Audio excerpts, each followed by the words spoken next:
അപ്പം ഇന്ന് കുറേ നാളിന് ശേഷം നമ്മുടെ കൃഷി ഒക്കെ എങ്ങനെ പോകുന്നത്, നമ്മുടെ ഞാനെപ്പോഴും വിളവെടുക്കുന്നത് നമ്മുടെ ഈ പച്ചമുളക് പറിച്ചു, ചോളം പറിച്ചു എന്നൊക്കെ പറഞ്ഞില്ലേ, അത് ഓരോന്നും കഴിയുമ്പോൾ അത് അടുത്തത് നടുന്ന പതിവുണ്ട്. അപ്പം നട്ട് കഴിഞ്ഞിട്ട് ഈ ഒരിടയ്ക്ക് ഭയങ്കരമായിട്ട് കാട് പിടിച്ചായിരുന്നു ഇവിടെ. അപ്പോൾ അത് കഴിഞ്ഞ് പിന്നെ എന്ത് പറ്റിയെന്ന് വെച്ച് കഴിഞ്ഞാൽ എനിക്ക് കുറച്ച് ഹെൽത്ത് ഇഷ്യൂസൊക്കെ ആയി. എനിക്ക് ചെടികളുടെ ഞാൻ അധികം പൂക്കളുടെ വീഡിയോ ഒരുപാട് അങ്ങ് പോസ്റ്റ് ചെയ്യാതിരുന്നു. കാരണം പൂക്കളുടെ എല്ലാം ഞാൻ എൻ്റെ വീടിൻ്റെ ടെറസിൻ്റെ മണ്ടയിൽ എന്ന് വെച്ച് കഴിഞ്ഞാൽ രണ്ടാമത്തെ നിലയുടെ മണ്ടയിലാണ് സാധാരണ നട്ടിട്ടുള്ളത്. അതായത് നമ്മുടെ ബൊഗെയിൻവില്ല ആണെങ്കിലും ലില്ലീസ് ആണെങ്കിലും ഒക്കെ. അപ്പം ശരിക്കും പറഞ്ഞാൽ അവിടെ ഓരോ ഏരിയ ഒരു ഏരിയ ലില്ലി, ഒരു ഏരിയ മുല്ലകൾക്ക് അങ്ങനെയാണ് തരംതിരിച്ചു വച്ചിട്ടുണ്ടായിരുന്നത്. ഭയങ്കര അച്ചടക്കത്തോടു കൂടിയൊന്നും അല്ല വച്ചിരുന്നത്. കാരണം ഒരുപാട് ചെടികളുള്ളതുകൊണ്ട് അത് മെയിൻറ്റെയിൻ ചെയ്യാൻ പ്രയാസമായതുകൊണ്ടും വളരെ എന്നുവെച്ചാൽ ഓരോ സമയത്ത് ഓരോന്നിന് ആവശ്യം അനുസരിച്ച് അങ്ങോട്ടും ഇങ്ങോട്ടും ഒക്കെ നീക്കി ഞാൻ തന്നെ അലങ്കോലപ്പെടുത്തി വച്ചിരുന്ന രീതിയിലായിരുന്നു ആ ടെറസിൻ്റെ മുകളിൽ കിടന്നിരുന്നത്. പക്ഷേ എന്ത് പറ്റിയെന്ന് വെച്ചാൽ എനിക്ക് നടുവിനൊരു ചെറിയ പ്രശ്നം ഉണ്ടായിരുന്നു. അപ്പോൾ അതേ മറയൊക്കെ എടുത്തപ്പം വീണ്ടും അതിൻ്റെ ഡിസ്പ്രൊസ്ട്രൂഷനൊക്കെ കൂടിയിട്ടെന്ന് പറഞ്ഞിട്ട് ഭയങ്കരമായിട്ട് റെസ്റ്റ് വേണ്ടി വരും. അങ്ങനെ പിന്നെ തടവലും അതൊക്കെ ആയിട്ട് കുറേ നാൾ ഞാൻ ലീവൊക്കെ എടുത്തായിരുന്നു ഓഫീസിൽ നിന്നൊക്കെ. അപ്പോൾ ആ ഒരു സമയത്ത് എനിക്ക് വെള്ളം ഒഴിക്കാൻ പോലും കയറാൻ പറ്റില്ല. അങ്ങനെ ആയപ്പോൾ ബേസിക്കലി വെള്ളമെങ്കിലും വേണം. പിന്നെ മഴ ഉണ്ടായിരുന്ന കാരണം അപ്പോൾ പലതും പിടിച്ചു പറ്റിപ്പോയി. എങ്കിലും കുറേയൊക്കെ നഷ്ടപ്പെടും എന്നുള്ള സ്ഥിതിയായപ്പോൾ ഞാൻ കുറേയേറെ ഞങ്ങളുടെ അവിടെ തന്നെ സ്ഥിരം ഉള്ള പിള്ളേരോടൊക്കെ പറഞ്ഞിട്ട് അവർ എനിക്ക് കുറേയൊക്കെ ഉള്ളൂർ കൊണ്ട് വെച്ചായിരുന്നു. എന്ന് വെച്ചാൽ നഷ്ടപ്പെട്ട് പോകാൻ ഇഷ്ടമില്ലാത്ത കുറേ ബൊഗെയിൻവില്ലകളെയും ഒക്കെ കുറേയൊക്കെ കൊണ്ടുവച്ചായിരുന്നു. പിന്നെ എന്നിട്ടും കുറേ ബാക്കിയുണ്ടായിരുന്നു. ഏകദേശം ഒരു ടെറസിൽ കൊള്ളാവുന്നതിൻ്റെ ഇരട്ടി ചെടികളായിരുന്നു ഞാൻ അവിടെ കുത്തിഞ്ഞെരുക്കി വെച്ചിട്ടുണ്ടായിരുന്നത്. നാരകം അങ്ങനെയൊക്കെ ഉള്ള കുറേ ഞാൻ ഇങ്ങനെ പൊന്നുപോലെ കാത്തു സൂക്ഷിച്ചിരുന്ന എനിക്ക് കുറേ ഗിഫ്റ്റ് കിട്ടിയ ചെടികൾ. ശരിക്കും പറഞ്ഞാൽ ഷീബ ചേച്ചി തന്നാണ് എനിക്ക് നാരകം. അത് നല്ലോണം പിടിപ്പിച്ച് ഒരു ചെറിയ കവറിലാക്കി എന്നുവെച്ചാൽ കായ്ക്കാൻ പരുവത്തിന് ആവാറായപ്പോഴാണ് എനിക്ക് കൊണ്ട് തന്നത് തന്നെ. അപ്പോൾ അങ്ങനത്തെയൊക്കെ എന്ന് പറഞ്ഞു കഴിഞ്ഞാൽ നമ്മൾ ആ സൗഹൃദങ്ങൾക്ക് ഭയങ്കര വില കൊടുക്കുന്നതുകൊണ്ട് തന്നെ ആ ചെടീനേക്കാളും എനിക്ക് ഓരോ പ്രാവശ്യം അതിൽ കായ്ക്കുന്ന നാരകം പറിക്കുമ്പോഴും നാരകം കാണുമ്പോഴും അയ്യോ ഷീബ ചേച്ചിയുടെയാണ് ഓർമ്മ വരുന്നത്. അങ്ങനെ കുറേ ഗിഫ്റ്റ് കിട്ടിയത്. അതുപോലെ രഞ്ജിത്താണ് എനിക്ക് ഈ റെയിൻ ലില്ലികൾ ഓർഡർ ചെയ്ത് തന്നിട്ടുണ്ടായിരുന്നത്. റെയിൻ ലില്ലി കുറേയേറെ അവനാണ് എനിക്ക് അയച്ചു തന്നിട്ടുണ്ടായിരുന്നത് പാലക്കാട് നിന്ന് ഇവിടോട്ട്. അപ്പം അവനെയൊക്കെ ശരിക്കും ഓരോ റെയിൻ ലില്ലി പൂക്കുമ്പോഴും ഞാൻ അയ്യോ ഇത് രഞ്ജിത്ത് അന്ന് അവിടെ നിന്ന് അയച്ചു തന്ന റെയിൻ ലില്ലി പെട്ടതാണല്ലോ, പുതിയ വെറൈറ്റി പെട്ടതാണല്ലോ എന്ന് ഓർക്കാറുണ്ട്.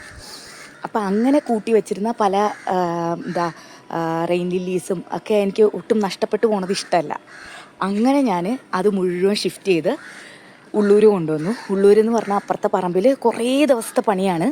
എനിക്കാണെങ്കിൽ അത്രയും വെയിറ്റ് ഒന്നും എടുക്കാൻ പറ്റില്ല. പിന്നെ കഴുത്തിന് എനിക്ക് നല്ല ഈ സ്പോണ്ടിലൈറ്റിസിൻ്റെ തന്നെ കുറേ എക്സ്റ്റൻഷൻസ് ഉള്ളത് കൊണ്ട് തന്നെ അധികം കഴുത്തിനെ സ്ട്രെസ് ചെയ്യിക്കാൻ പറ്റില്ല. അപ്പോൾ ആരെങ്കിലുമൊക്കെ ഉള്ളപ്പോൾ മാത്രമേ എനിക്കിതിനൊന്ന് ഷിഫ്റ്റ് ചെയ്ത് ഒന്ന് അറേഞ്ച് ചെയ്ത് വെക്കാൻ പറ്റുള്ളൂ. എങ്കിലേ എനിക്ക് വേണ്ട രീതിയിൽ മെയിൻറ്റെയിൻ ചെയ്ത് കൊണ്ടുപോകാൻ പ്രൂൺ ചെയ്യാനാണെങ്കിലും ഒക്കെ എനിക്ക് പറ്റുള്ളൂ. അപ്പം അങ്ങനെ ശരിക്കും പറഞ്ഞാൽ നമ്മൾ ശാരീരികമായി വീക്കാവുമ്പോൾ നമുക്ക് അത്ര പ്ലസൻ്റ് ആയിരിക്കില്ല. നമ്മൾ കാര്യങ്ങൾ കമ്മ്യൂണിക്കേറ്റ് ചെയ്യാനും അല്ലെങ്കിൽ നമ്മൾക്ക് കുറച്ച് ഫോട്ടോ എടുക്കണം അല്ലെങ്കിൽ വീഡിയോ ചെയ്യണം എന്ന് വിചാരിച്ചാലും അത്ര ഒരു നല്ല മൈൻഡ് സെറ്റിലായിരിക്കില്ല നമ്മൾ. അപ്പോൾ ശരിക്കും പറഞ്ഞാൽ ഈ ചെടിയെല്ലാം കൊണ്ടുവന്ന് അതൊരുവിധം അറേഞ്ച്ഡ് ആയിട്ടില്ല, അത് പലതും പലയിടത്തായിട്ട് കിടക്കുന്നു. അങ്ങനെയൊക്കെ വന്നപ്പോൾ എനിക്ക് ശരിക്കും പറഞ്ഞാൽ അതിൻ്റെ വീഡിയോ എടുക്കാൻ തന്നെ ഇഷ്ടമല്ല. ഇവിടുത്തെ എന്നുവെച്ചാൽ മുളകൊക്കെ കായ്ച്ച് നിൽക്കുന്നത് കാണിച്ചു തരണമെങ്കിൽ പോലും എനിക്കതിനൊന്നും ഒരു മാനസികമായിട്ട് ഒരു സന്തോഷം ഇല്ലാത്തൊരവസ്ഥയായിരുന്നു. അപ്പോൾ എന്ത് പറ്റിയെന്ന് വെച്ചാൽ ഇന്ന് ഞാനിങ്ങനെ പലതും അറേഞ്ച് ചെയ്ത് വന്നപ്പോൾ കുറേയേറെ അറേഞ്ച്ഡായി, പല സെക്ഷനായിട്ട് ബൊഗെയിൻവില്ലകൾ അങ്ങനെയൊക്കെ അറേഞ്ച്ഡായി. അപ്പോൾ ഇന്ന് ഞാൻ വിചാരിച്ചു എന്തായാലും ഒരു ഓർമ്മയ്ക്ക് വേണ്ടിയിട്ടെങ്കിലും എടുത്തു വെക്കണം. ഞാൻ കൊണ്ടുവന്നപ്പോൾ ആദ്യത്തെ സ്റ്റേജിൽ ഇങ്ങനെ ആയിരുന്നു ഇരുന്നത്, പിന്നെയുള്ള സ്റ്റേജിലാണ് ഇതിങ്ങനെ നന്നായി വന്നത് എന്ന് ഓർക്കാൻ വേണ്ടിയിട്ടെങ്കിലും എനിക്ക് എടുത്തു വെക്കണം എന്ന് വിചാരിച്ചിട്ട് ചെയ്യുന്നൊരു വീഡിയോ ആണ് കേട്ടോ. ഭയങ്കരമായി ഇൻഫോർമേറ്റീവ് ടിപ്സ് ഇതിൻ്റെ അകത്ത് പറയാൻ എനിക്ക് വലുതായിട്ട് കാണില്ല. പക്ഷെ പറയുന്ന കൂട്ടത്തിൽ എന്തെങ്കിലുമൊക്കെ നിങ്ങൾക്ക് ഉപകാരപ്പെടുന്നത് കാണുമെന്ന് ഞാൻ വിശ്വസിക്കുന്നു. കുറച്ച് ബൊഗെയിൻവില്ലയുടെ വെറൈറ്റീസ് എൻ്റെ വീട്ടിലുണ്ടായിരുന്നത്. ശ്രീകാര്യത്തു നിന്ന് നമ്മൾ ഉള്ളൂരോട്ട് ഷിഫ്റ്റായി. പക്ഷേങ്കിൽ ഇപ്പോൾ ശ്രീകാര്യന്നേ വരുള്ളൂ. അപ്പോൾ ശ്രീകാര്യത്തുണ്ടായിരുന്നത് പലതും കുറേയേറെ പൂക്കളായിട്ട് നിൽപ്പുണ്ട്. എങ്ങനെയാണെന്ന് വെച്ച് കഴിഞ്ഞാൽ ഇവിടെ നല്ല വെയിൽ കിട്ടുന്ന സ്ഥലമാണ്. പിന്നെ ഷിഫ്റ്റ് ചെയ്തിട്ട് ഉള്ള ക്ഷീണം മാറി വന്നതേ ഉള്ളൂ. അപ്പോൾ ഞാൻ കുറച്ച് കാണിച്ചു തരാം.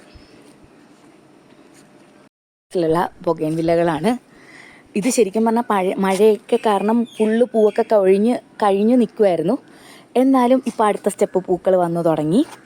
പിന്നെ എനിക്കിതിൻ്റെ അകത്ത് ഏറ്റവും ഇഷ്ടമുള്ളൊരു വെറൈറ്റി ബൊഗൈൻവില്ലയാണ് കേട്ടോ. ഇതിങ്ങനെ നല്ല നിറയെ പൂക്കും എന്ന് വെച്ചാൽ ഒരു രക്ഷയില്ലാണ്ട് പൂക്കും. അത് കാരണം ഈ ഒരു വെറൈറ്റീനെ എനിക്ക് ഭയങ്കര ഇഷ്ടമാണ്. ഇത് കോമൺ ആയിട്ട് കാണുന്നതാണെങ്കിൽ പോലും അത്ര നമ്മൾ സ്ഥിരം കാണുന്ന കോമൺ വെറൈറ്റി അല്ല. അതിന് വ്യത്യാസമുണ്ട്. കാരണം അതെന്ന് പറയണത് ഇച്ചിരി കൂടെ നിറയെ ബഞ്ചായി പൂക്കുന്ന വെറൈറ്റിയാണ്. പിന്നെ ടാങ്ങലോങ്ങിൻ്റെ പിങ്ക് അതാണ് ഈ നിൽക്കുന്നത്. കണ്ടോ, ഈ പൂത്ത് നിൽക്കുന്ന ടാങ്ങലോങ്ങിൻ്റെ പിങ്കാണ്. ടാങ്ങലോങ് എന്ന് പറഞ്ഞിട്ടുള്ള ഒരിനം ബൊഗൈൻവില്ലയുടെ പിങ്കാണ്.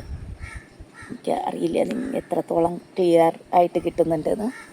പിന്നെ യെല്ലോ, പിന്നെ ഇത് ബ്രസ്സാ റെഡൊക്കെ ഇവിടെ ഉണ്ടായിരുന്നതാണ്. ഇതൊക്കെ മണ്ടേന്ന് താഴെ ഇറക്കി. പിന്നെ ഞാൻ കൊണ്ടുവന്നതിൽ നിന്ന് കിട്ടിയ ലില്ലികളെല്ലാം ഇവിടെ തന്നെ ഒരു സൈഡിലായിട്ട് വെച്ചു.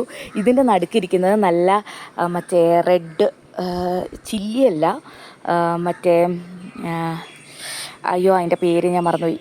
അത് ഞാൻ കാണിച്ചു തരാം. ആ റെഡ് ഞാൻ കാണിച്ചു തരാം. എന്ന് വെച്ച് കഴിഞ്ഞാൽ നമ്മുടെ മറ്റേ ഭയങ്കര ചുമപ്പായിട്ട് വരുന്ന റെഡ്, അതിൻ്റെ പേര് ഞാൻ തന്നെ ചെയ്തിട്ടുണ്ടായിരുന്നു വീഡിയോ നേരത്തെ. അതിവിടെ പൂത്ത് തുടങ്ങിയിട്ടുണ്ട്. ഇതുപോലത്തെ 2 പ്ലാന്റ് ഉണ്ട് എനിക്ക്. ഒരെണ്ണം അതാണ്. അപ്പോൾ അതേ കളറ്. പിന്നെ ഇടയ്ക്കിടയ്ക്ക് കാണത്തക്ക രീതിയിലെല്ലാം ബൊഗൈൻവില്ലകൾ മാറ്റി വെച്ചു. പിന്നെ ഇത് നമ്മുടെ ബ്രീഡിങ് കേജ് നമ്മൾ ടെമ്പററി സെറ്റപ്പ് ചെയ്തതാണ് അക്വേറിയത്തിൻ്റെ. ഇതിൻ്റെ അകത്ത് ഓരോന്ന് 2 വീതമുള്ള കുഞ്ഞുങ്ങളെ ഇട്ട് ബ്രീഡ് ചെയ്യാൻ വേണ്ടിയിട്ടുള്ള സെറ്റപ്പ് ചെയ്തതാണ്. അപ്പോൾ ആ ബ്രീഡിങ് സെറ്റപ്പിൻ്റെ ചുറ്റാകിയായിട്ട് വെച്ച് കഴിഞ്ഞാൽ ഇച്ചിരി വൃത്തി ഉണ്ടാവുമല്ലോ എന്ന് വെച്ചിട്ടാണ് ഇങ്ങനെ വെക്കുന്നത്. പിന്നെ ഞങ്ങൾ അന്ന് ടിഷ്യൂ കൾച്ചർ മറ്റേ ആഗ്രോ ബസാറിൽ നിന്ന് വാങ്ങി നട്ട വാഴകൾ ഇത്രയായി. എന്തായാലും ഓണത്തിലത്തേക്ക് സദ്യ ഉണ്ണാൻ 3-4 ഇലകൾ ഞാൻ നട്ട വാഴയിൽ നിന്ന് തന്നെ എനിക്ക് കിട്ടും. പിന്നെ എൻ്റെ 10 മണികൾ ഞാൻ ഇടയ്ക്കിടയ്ക്ക് വീഡിയോ ഇടാറുണ്ട്. അവരും ഉഷാറായിട്ട് നിൽപ്പുണ്ട്. പിന്നെ ഇത് ആദ്യത്തെ സ്റ്റെപ്പ് കൊണ്ടുവന്നതാണ്. അവരെ ഇവിടെ ഉണ്ടായിരുന്ന പ്ലാസ്റ്റിക് ഷീറ്റൊക്കെ ഇട്ട് ഞങ്ങൾ ഇങ്ങോട്ട് മാറ്റി വെച്ചു. സൺസെറ്റ് വൈറ്റും മറ്റേ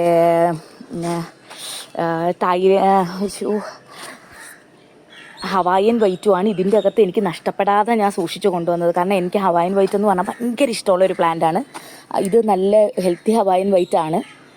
അതിനെ ഒന്ന് പ്രൂൺ ചെയ്യാറായിട്ടുണ്ട്. പിന്നെ വെച്ചിട്ടുണ്ട് കുറേയേറെ കൊണ്ടുവന്ന വെറൈറ്റീസ് ഓഫ് ബൊഗൈൻവില്ലാസ്. പിന്നെ ഇത് നമ്മുടെ സ്ഥിരം കൃഷിയിടം. ഇവിടെ കുറേയേറെ ഞാൻ നമ്മുടെ പുതിന പോവാണ്ട് രക്ഷപ്പെടുത്തിയൊക്കെ കുറേയേറെ നട്ട് വെച്ചിട്ടുണ്ട്. ഇതിൻ്റെ അകത്ത് ബ്രസ്സാ റെഡൊക്കെ നിൽക്കുന്നതാണ്. ഇവിടെ നിന്ന് ഇറക്കിയതാണ്. ഇത് കൊല്ലവിളയിൽ നിന്ന് കൊണ്ടുവന്നതാണ്. ഇവിടെ നിന്ന് ഇത് മുല്ലകളുടെ സെക്ഷനൊന്നും സെപ്പറേറ്റ് ചെയ്ത് വെച്ച് തുടങ്ങിയില്ല. ഇത് ഗ്രാഫ്റ്റഡിൻ്റെ അടിയിൽ നിന്ന് കയറി വരുന്നതാണ്. അപ്പോൾ നമ്മൾക്ക് അതൊക്കെ നുള്ളിക്കളഞ്ഞു കൊടുക്കാം. ഇല്ലെന്നുണ്ടെങ്കിൽ ആകെ പണിയാവും. ഇത് നല്ലത് ഏതാ നമുക്ക് വേണ്ടാത്തത് ഏതാണെന്ന് അറിയാൻ പറ്റില്ല. പിന്നെ അങ്ങനെ അടുത്ത റോ.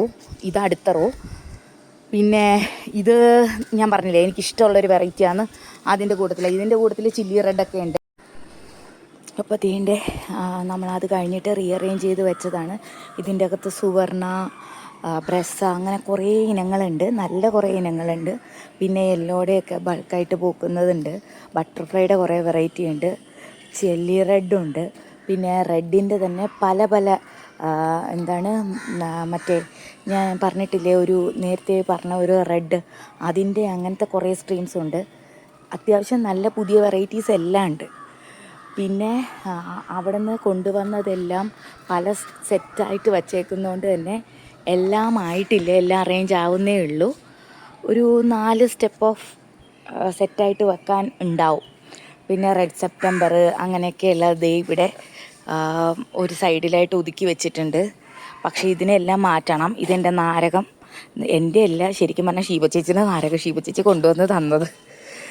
പിന്നെ അങ്ങനെ എൻ്റെ എവർഗ്രീന് അങ്ങനെ കുറേ ചെടികൾ ഇവിടെ ഉള്ളത് റെഡ് ഹാറ്റ്, ചൈനീസ് റെഡ് ഹാറ്റൊക്കെ ഇനി മാറ്റി വെക്കാനുണ്ട്. കുറേ സാധനങ്ങൾ മാറ്റി വെക്കാനുണ്ട്. കുറേ കാലിച്ചട്ടികളുണ്ടായിരുന്നു ഇതിൻ്റെ ഇടയ്ക്ക്. പിന്നെ അവിടെ ഇരുന്ന കുറേ ഇലച്ചെടികളുണ്ടായിരുന്നു. ഇതെല്ലാം പലയിടത്തായിട്ടിരിക്കുകയാണ്. ഇപ്പോൾ ഇനി ഓരോയിടത്താക്കി ഓരോ സെക്ഷൻ വെച്ചിട്ട് മാറ്റി വെക്കണം. ഇതിനിടയ്ക്ക് മത്തൻ നട്ടത് ഒരുവിധം നന്നായി ഇവിടെ റെഡിയായി വരുന്നുണ്ട്. പിന്നെ എന്താണ് കൂവക്കിഴങ്ങ്, ഇത് കൂവക്കിഴങ്ങ്. പിന്നെ ഇടയ്ക്ക് വാങ്ങി നട്ട കാന്താരി മുളകുകളുടെ ഇടയ്ക്ക് പുല്ല് പിടിച്ചു പോയി. ഇനി അത് ശരിയാക്കി എടുക്കണം. പിന്നെ ഇതേ കണ്ടോ, ഇതൊക്കെ ഇവിടെ ഉണ്ടായിരുന്നു. ചൈനീസ് റെഡ് ഹാറ്റ് കാണിച്ചു തരാം കേട്ടോ. ചൈനീസ് റെഡ് ഹാറ്റ് എന്ന് പറയുന്നത് ഭയങ്കര കിടിലം പൂവാണ്. എനിക്ക് ഏറ്റവും ഇഷ്ടമുള്ളൊരു പൂവാണ്. ഇതേ കണ്ടോ, കമ്പ് നട്ട് പൊടിപ്പിക്കുന്നതാണ്. ഭയങ്കര സൂപ്പർ പൂവാണ്. റെഡ് കളറ്, നല്ല ഭംഗിയുള്ള പൂവാണ്. ചൈനക്കാരുടെ ചുമന്ന തൊപ്പി പോലെ ഇരിക്കും. അതുകൊണ്ടാണ് ഇതിനെ ചൈനീസ് റെഡ് ഹാറ്റ് എന്ന് പറയുന്നത്. ഇതിൻ്റെ യെല്ലോയും ഉണ്ട്. എൻ്റെ കയ്യിൽ യെല്ലോടെ ഇല്ല. പക്ഷേ ഞാൻ ശരിക്കും പറഞ്ഞാൽ ഇപ്പം ഭയങ്കര എന്തൂസിയാസ്റ്റിക്കായിട്ട് കളക്ട് ചെയ്യണില്ല. ഇല്ലായിരുന്നെങ്കിൽ ഇതിന് മുന്നേ എൻ്റെ കയ്യിൽ വന്നു പെട്ടനെ. പിന്നെ കുറച്ച് കൊണ്ടുവന്നതിൻ്റെ ബാക്കി ഇതിപ്പം അങ്ങനെ ഒരു 2-3 സെക്ഷനായിട്ട് അങ്ങനെ നട്ടിട്ടുണ്ട്. കാന്താരി മുളകുകൾ ഇവിടെ ഇങ്ങനെ റെഡിയായി വരുന്നേ ഉള്ളൂ. അടുത്ത സ്റ്റെപ്പ് ഒന്ന് മൂട് പറിച്ച് കൂട്ടി ഒന്ന് വളം ചെയ്യാറൊക്കെ ആയിട്ടുണ്ട്. പിന്നെയും കുറച്ച് സാധനങ്ങളുള്ളത് ബുഷ് ഓറഞ്ചും മറ്റേ നമ്മുടെ മരമുല്ലയും ഒക്കെ. മരമുല്ലയുടെ പല വെറൈറ്റി ഉണ്ട്, മുല്ലയുടെ പല വെറൈറ്റി ഉണ്ട്. അതൊക്കെ ഇങ്ങനെ പലയിടത്തായിട്ട് ഇങ്ങനെ നിൽക്കുന്നുണ്ട്. ഇനി മുല്ലകളെല്ലാം ഒരു സെക്ഷനാക്കണം, ഇലകളെല്ലാം ഒരു സെക്ഷനാക്കണം, ടോർച്ച് ജിഞ്ചർ അങ്ങനെയുള്ള ചെടികൾ വേറൊരു സെക്ഷനാക്കണം. അങ്ങനെ എല്ലാം കുറേ പരിപാടികൾ ബാക്കിയുണ്ട്. അപ്പം കൊണ്ടുവന്നതിൻ്റെ ക്ഷീണം മാറിപ്പോലും വരുന്നേ ഉള്ളൂ. പക്ഷേ എൻ്റെ സ്നോ റോസ് ഒന്നും പോയിട്ടില്ല എന്ന് എനിക്കിപ്പോഴാണ് മനസ്സിലായത്. ഇതാണ് കേട്ടോ, ഈ കുഞ്ഞി പൂവിനെയാണ് സ്നോ റോസ് എന്ന് പറയണത്. ഇതിൻ്റെ റോസും ഉണ്ട്, വെള്ളയുണ്ട്. അങ്ങനെ കുറേ ചെടികൾ, ഇങ്ങനെ കുറേ ചെടികളുടെ കഥകളാണ് എനിക്കിന്ന് പറയാനുള്ളത്. ഇനി ഇവിടെയും കൂടെ വൃത്തിയാക്കിയാലേ എനിക്ക് ബാക്കി കായ്ച്ചു തുടങ്ങിയ പച്ചക്കറികൾ തന്നെ കാണിക്കാൻ പറ്റുള്ളൂ. പിന്നെ അപ്പം എല്ലാവരും പറ്റുന്ന പോലെയൊക്കെ പച്ചക്കറികൾ കൃഷി ചെയ്യുക. ഇനി ഓണമാണ്. അപ്പോൾ ഓണത്തിന് സ്വന്തമായിട്ട് ഉണ്ടാക്കിയ പച്ചക്കറികളുടെ ഒരു വിഭവമെങ്കിലും നമുക്ക് ഉണ്ടാക്കാൻ പറ്റട്ടെ എന്ന് എല്ലാവർക്കും ആശംസിക്കുന്നു. അപ്പോൾ ശരി, എന്നാൽ ഇത് തന്നെയാണ് ഇന്നത്തെ വിശേഷം.